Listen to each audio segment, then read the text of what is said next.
For Unit 1 Arts Challenge, I will attend a workshop with one of the technicians from the local theatre. They will teach me the basics of how to use their lighting system and some simple lighting techniques. I will then prove what I've learned by designing the lighting for a scene. This can easily be photographed or recorded.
Hi, Bridget. I'm going to be doing a piece on the Brits of Denmark when I play the Evertons. Disguised as a play, he says. So not content with debasing my sister, ruining my family, and stealing from me the only thing precious enough to sustain a belief in the gods. This lecture lord is so embarrassed by his lust, he must carry out his humiliation in disguise. As a tour de play. God's blood. Shame only confirms his base intentions. For this is not a prince. This is a tyrant. One who views his subject as fairground rice and venal entertainment. If he only knew the true nobility of my mother's soul, he would weep before he dared whisper to my youth language, let alone board it. What will then happen to Denmark? For I have seen him in court, glowering and mumbling to himself, as if his troubles would defy the comprehension of mortal men. And so Denmark will become a nation of cowards, brooding solipsers, so paralysed by fear as to forget their social duty. And all for nothing. The convention. Why must this player become king? Why Hamlet and not another? My natural capacity for as strong as his. Stronger, my friends might say. And this is all for a push. Is it a man's duty to accept the future handed down to him? Or to arm himself against the will of fate, and carve for himself his own fortune? Why must Hamlet become king? Why him and not another? What if Hamlet were removed from Denmark? He would have thought that we met this very night. But then the direct line of succession would be interrupted, and the king's brother would become heir, Claudius, my father's lord. And I've seen that when men's minds are open to the possibility of a limitless selection, a meritocracy may be born. He was to say a peasant could not become king. He was to say, not Laertes. Hamlet, make your peace. Your audience and I will pay you handsomely for your player's costume. But hold my tongue. Here comes the weapon of my plan.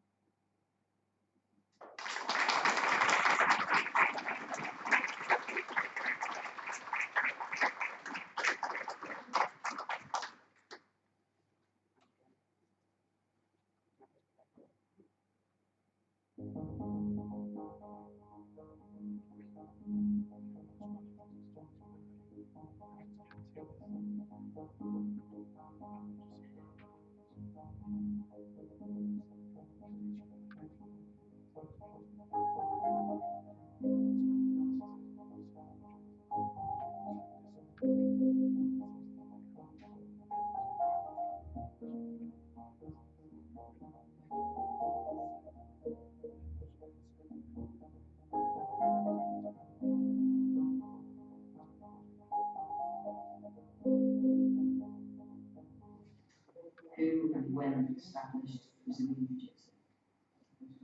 Brazilian Jiu-Jitsu was introduced to Brazil by a Japanese judo stroke jiu-jitsu player called Maeda, and he was working to establish a Japanese colony in Brazil. One of the people he worked with, his surname was Gracie, and his name was Gaston Gracie, and he helped Maeda set up the colony. In return for what he did, Maeda actually taught his son, Carlos Gracie, his art of fighting, which was jiu-jitsu. What was the first martial art you did and how old was you? First martial art I did was judo, and I was 7. When and why did you start jiu-jitsu? Because my cousin was a girl, having a family visit, came up to my place, and we ended up doing a little wrestle in the garden, and she was slightly older than me, but she pinned me down, and I couldn't move, got very frustrated, and wanted to learn why my cousin, who was a girl, could pin me down, and that was it. How old was you? I was 6.5, 7, and I literally started. She was 9, so she was. What do martial arts mean to you? What does it mean to me? It's really a lifestyle. It's for me, it's allowed. I've travelled all over the world, just learning from all different people. There's always something to learn. It's just a never-ending void of discovery. Because I've been doing martial arts for 40 years at least, all different sorts of martial arts, and it just for me, it's just a never-ending challenge. Who do you admire in jiu-jitsu? Brad was And why? his work ethic, his dedication to training, his dedication to the club, his support for us as a club. I've been with him for 12 years. I met Brad 12 years ago, and he was just the nicest guy you could wish to meet, but he's also an absolute beast on the mats. Out of all your achievements, which one are you most proud of? Personal or Yeah. personal achievements would be fighting in Brazil, beating Brazilians in Brazil. I tend to get more of a buzz when I see my students winning things. If I see one of my students go off to competition and win 2 or 3 fights using good technique, I talk about this and that's a real buzz. It's a different buzz to going out there and doing it yourself, but it's nerve-wracking as well. What's your highest, most biggest achievement? Why? Biggest achievement would be the World Masters in Brazil.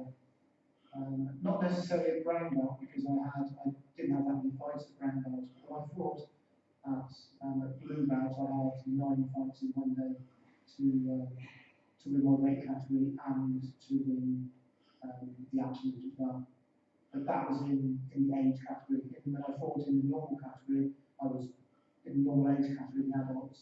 I was 40, and I actually did blue belt and managed to win 2 fights in the Olympics, 2 fights in the full world championship. So that was a big thing. No medal, but it was still much harder fighting against 23, 24-year-olds that live in the gym than fighting against people who are throw, Uchimata, on the ground, half guard, just work solutions from half guard. How long have you been running Combat Academy, and how has it developed in the time? The Combat Academy started in 2002. We started just renting out a single room, which was about 6 meters square. Possibly before we started, I think it was in the Queen's building at the Royal National College of Mind. That was 2002, so that was 12 years ago. Since then, we've gone from having to put our mats out every single night, carting mats around in the back of trailers and backs of vans, to now having this place a permanent mat area that we can use 24 hours a day, 7 days a week. People do, we've got people training days, we've got class on every evening and the potential to add more to it. So I think the club in 12 years, it's a massive, we've made massive progress with regards to what we can offer, the facilities, the punch, I mean, you know, I think when you started, no punch bags hanging out, there was no ropes to climb, and we're just going to keep adding to this, and we will just keep adding. So it's been a long time, but it has developed a lot. So finally, where would you like to see our academy in 5 years? 5 years' time, more of my students starting to run classes, maybe open up clubs in the satellite towns around, so Leinster, Ledbury, yeah, so we just expand a little bit. Maybe people doing lessons down here. The potential's there, people like yourself coming through, or black belts in karate, will be high grades in Brazilian Jiu-Jitsu. You've got a lot to offer from a coaching perspective, and there's potential there to even to earn a living. Some of the other clubs that are a little bit more established than us, some of their 17, 18, 19-year-olds now running classes and earning enough money to subsidise their training. They've gone off all over the world competing. If that's what you want, you know, if you don't want the 9 till 5 or 6 days a week, and you want to pursue your dreams, the possibility is there. So to combine the coaching with going off all over the world and competing.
Do you know what the first stand-up martial art was, and where and when did it start? Standard martial art, or all martial arts, have been developed before 2000 BC. So there's always been some form of martial art. More recently, though, that's been from Greece to China, Japan. More recently, though, with China with Kung Fu, karate, like we practice, or any traditional, or any karate, started about the 1930s, which was then brought to Okinawa from Japan. Later on from that, BCKA type karate developed, which was more around the 1970s. But martial arts originally 2000 BC, and that's all kind of martial arts. And it was always a mixture of this, that, and that's what's developed right the way through. So there was no really formal styles, but always hand-to-hand combat has actually moved along, dating right back from there. Who and when established the English Contact Karate Association? The English Contact Karate Association was formed in 1980, and that was formed by Sensei Dave Barrett and Howard Brown. Now they started the association together, and obviously I've built that up. Subsequently, Howard Brown has left, but Dave Barrett still runs the association as well. What was the first martial art you did and how old was you? First martial art I did was Shukai Karate, and that was in Hereford with Tom Beardsley, and I was 13. So that's quite a while ago now. But yeah, that was the first martial art I did. When and why did you start at the ECKA? I joined the ECKA in 1990. I've been training in Shukai Karate, got my black belt in Shukai Karate, and just felt that I was joining the ECKA as an extra training session, but felt that ECKA was more appropriate for today's society, the way the stances were, the way the guards were, adopting more of a kickboxing style, with hands up, short stances, and I felt it was more appropriate. So I started training in that, carried on with the Shukai, carried on with other traditional styles as well, but most of my aim then turned to the ECKA. What do martial arts mean to you? Martial arts, back when I first started, was a passion and a hobby, something that I always wanted to do. As I've been doing it, as I've progressed, as I've won more competitions, as I've started teaching, it's become my whole life. So I get passion from competing previously, watching my students compete, obviously to now, to running the gym, so it's become a lot more full-time. You know, it's everything, from enjoyment, from whether it's striking, grappling, martial arts and everything. It's a way of life now. Who do you admire in the martial art world and why? I've never really been a big fan of, I admire so-and-so because they won this competition or they're a world champion. The people I admire are the people that I see most. And that's, I admire my instructors, so Sensei Dave Barrett, still admire Tom Beardsley, although I haven't trained with him for a long time. Bradley Ostima, it's all the guys that I'm close to. I've never really been like a glory hunter, the latest champion, so I need to support them and everything that. So the people that around me, I admire. With my students, when I see them really committed, really dedicated, then I actually admire the passion they have. So not so much them as role models to me like my instructors, but I still admire them as martial artists. Out of all your achievements, which one are you most proud of? It's hard to say. I can't really single out anything. So there are some, from my very first black belt to my ECK fifth dan to Jiu-Jitsu black belt, I suppose a lot of my grades would be my major achievements, because they're there forever. You can be a champion, being a champion is great, but you're a champion for a day, whereas once you're a black belt, you need to uphold that and be a black belt forever. You know, otherwise there's no point in wearing the belt. So I would say, probably, my belts would be my biggest achievement.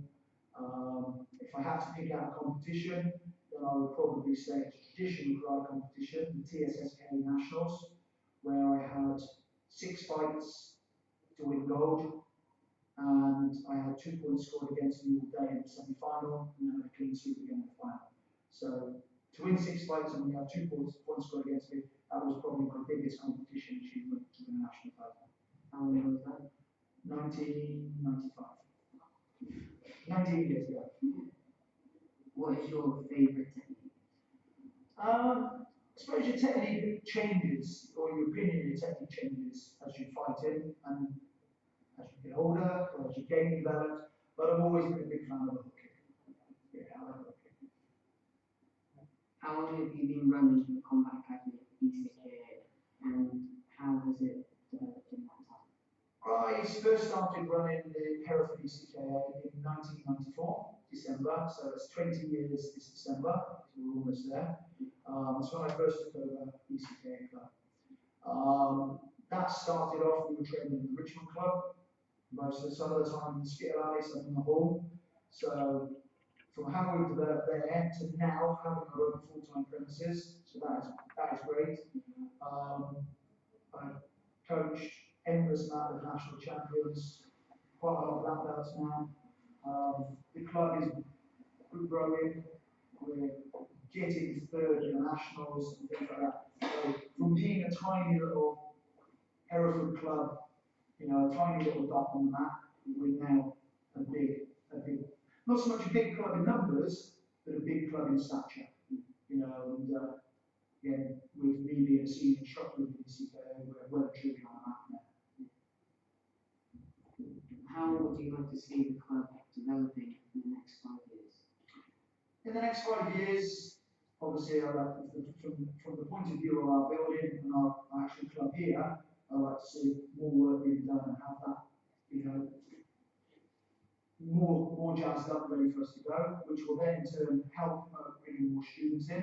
So I'd like to see the numbers grow, which we'll get more people going to nationals, more people going to the big competitions that we want, and I'd like to see us climb from being third in the league to second, maybe even get that top spot. Over the last few years, we've grown.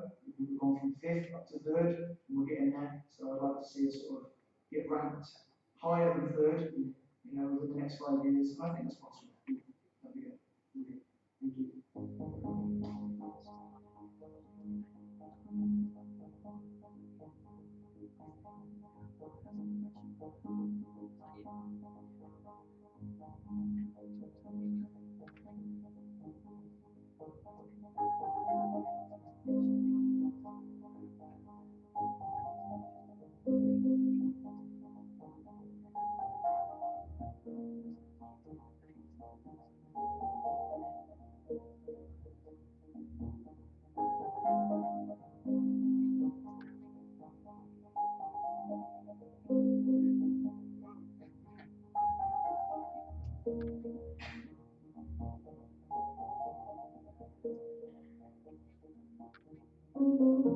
Hitting the head, I'm hitting the body, my weight goes into. I use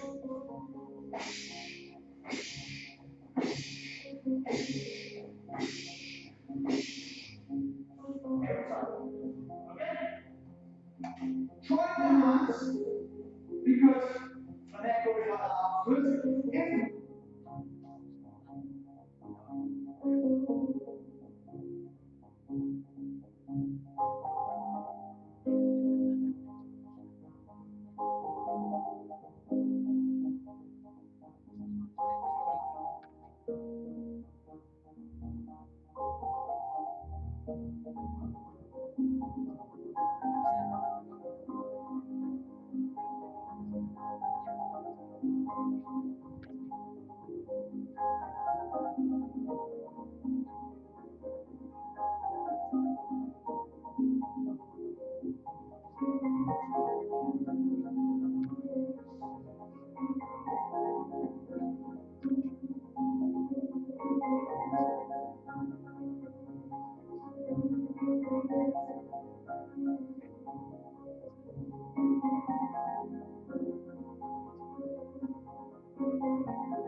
How long have you been training in martial arts?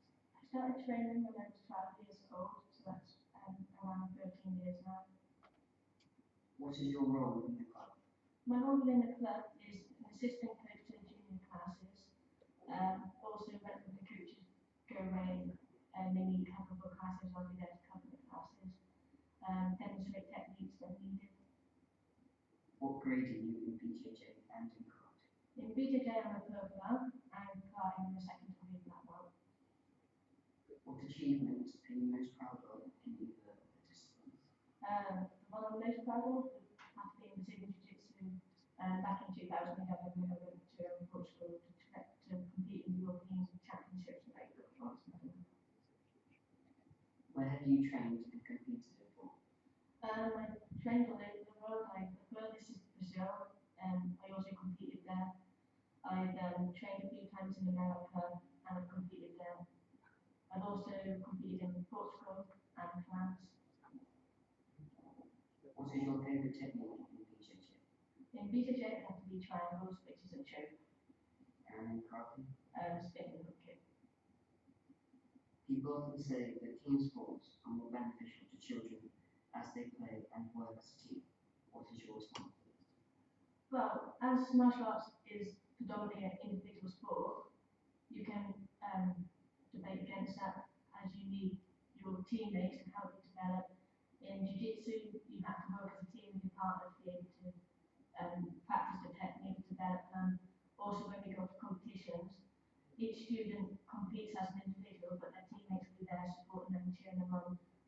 work as a team for that as well. So, as bike racing is an individual sport, you have to work as a team to be able to develop the game. How do you think martial arts help you personally in your everyday life? It's given me more confidence when I'm talking to people from the discussions I have with parents in the club. It helps me meet new people, brings me confidence to be able to talk to them. Also, when I'm out and about on my own, gives me that confidence that I'll be able to defend myself if necessary. What advice would you give to someone thinking of taking up martial arts? Come and have a look at it, look at both arts, they're very different, and then come down and give it a try. Don't put off by the first lesson. It takes more than one lesson to know if you're going to enjoy it or not. If you were going to take up another martial art, what would it be? It would have to be judo. My stand-up throwing isn't my strongest aspect, so to have that into what martial arts I currently do, it would have to be judo.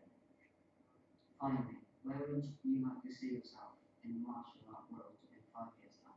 I'd like to be competing at world level. At the moment, I compete at international level, so to play at the top end of the sport, also to be at the top end of my ground level jiu-jitsu, and to be a third degree in karate.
Okay, Ryan started training with me when he was 7 years old, so that's nearly 8 years ago.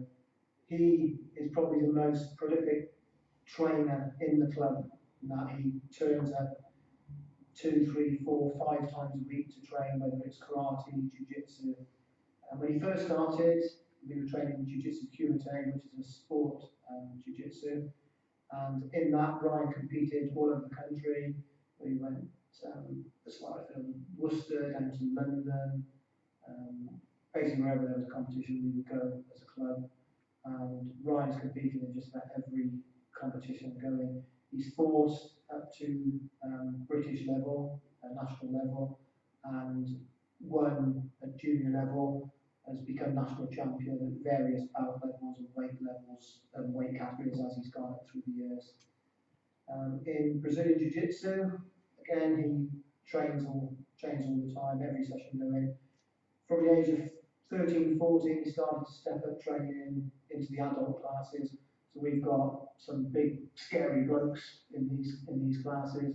And Ryan at 13 and 14 years of age is going in there, he's holding his own. In 2 or 3 years' time, when he starts to gain his man strength, and that's the technique that he's got, he will be a real force, both jiu-jitsu and karate, which he trains as well. Awards within the club, as a reflection of the dedication to his training, the amount of medals he goes off and wins.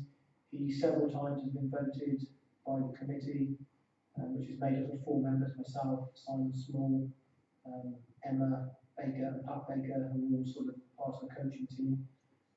He's been voted the Student of the Year several occasions, whether it's for karate, whether it's for jiu-jitsu, or we do an overall award as well for the whole club, and Ryan has won that as well. So he's got plenty of recognition, not only in the medals that he's taken away at competitions, but also from the instructors who hold him in very high regard in the club. He also helps out with coaching, although he's moved up from the junior class up to the senior class for jiu-jitsu. If he's down early, he will jump in and help out instructing with the little ones. So he's giving back into the club what he's had 7-8 years down here of experience. He's given, it's good to see he's given some of that back to the junior.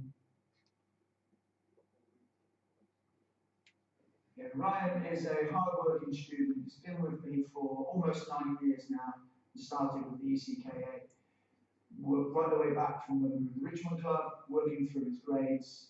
He's always been a keen competitor, taking part in semi-contact, light continuous, free forms, and always doing well. You know, he's got a nice trophy collection going on now and represented the club very, very well. Always attaining good marks in his gradings, so he trains hard, he listens, and is dedicated to achieving the best he can.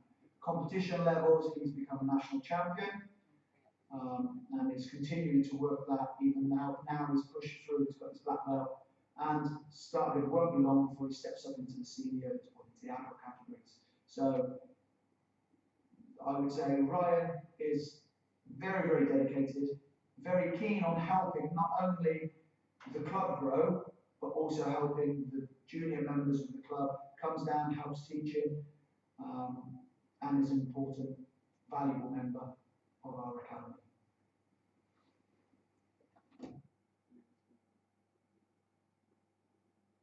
Well, I've known Ryan for around 8 years now, and he has developed from a beginner into quite an advanced jiu-jitsu and karate player. He's a real vital team player, as well as an individual sportsman. Never had a bad word against him. Competes really well, he trains hard, probably harder than most students we have here.